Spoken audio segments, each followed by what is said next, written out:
The first time my mother told me the rule, I nearly laughed. "Boy, don't play stupid," she scolded, swatting me with a dishcloth. "You always walk in backward. If you let spirits follow you inside, you go see trouble." I rolled my eyes. "Ma, you really believe that old people's story?" She stopped scrubbing the dishes and fixed me with a sharp look. "This house is old," she said. "Older than my grandma, older than my own mother. Plenty things passed through here over the years. You think I just making joke?" I didn't argue, even though I didn't believe in spirits or Jumbie. I knew better than to disrespect my mother's warnings. So every time I came home, I'd sigh, turn around, and step in backward like some fool playing a game. Until the night I forgot. It was late, past 1 a.m.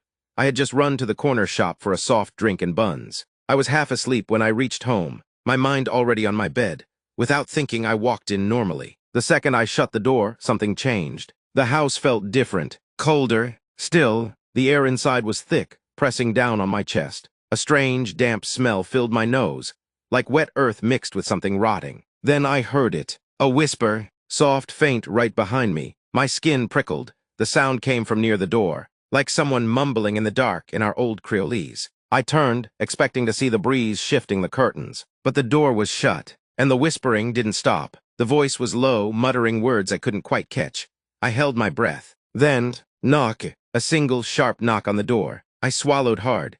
My fingers trembled as I unlatched the lock and pulled the door open. A hand shot out and grabbed me. Long fingers, ice-cold, rough like old wood, clamped onto my shirt and yanked me forward. I froze, I couldn't scream, I couldn't move. The figure in the doorway wasn't human. It was tall, unnaturally tall, with limbs that bent at wrong angles. Its skin was stretched too tight, its face smooth like wet clay. No eyes, no mouth, just a hollow void where a face should be. Then, in its free hand, it did something I'll never forget. It gave me 2 hard box slaps, local slang for a savage hit. The first box crashed into my cheek with such force that my head jerked sideways. The second came right after, landing squarely on my other side. Each hit burned like fire, and my ears rang with the shock. As I staggered backward, pain and terror overwhelmed me. Before I could gather my wits, the creature leaned in, its featureless face coming within inches of mine. The air grew thick and suffocating, as if the very oxygen was being stolen. In a voice that sounded like many souls speaking at once,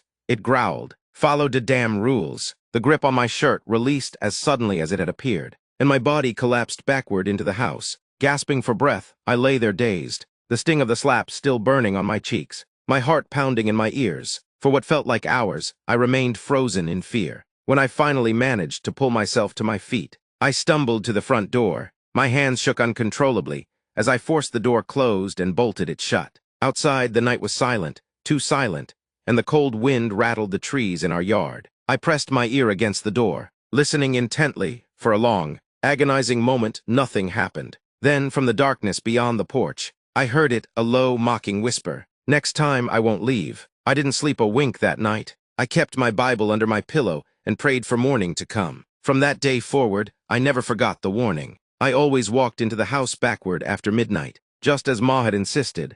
Every time I reached the doorstep, I'd take a deep breath, turn around, and step in that way, protecting myself from whatever dark force might be waiting outside. And every night I wonder if I ever forget again. Will I get another 2 box, or something worse?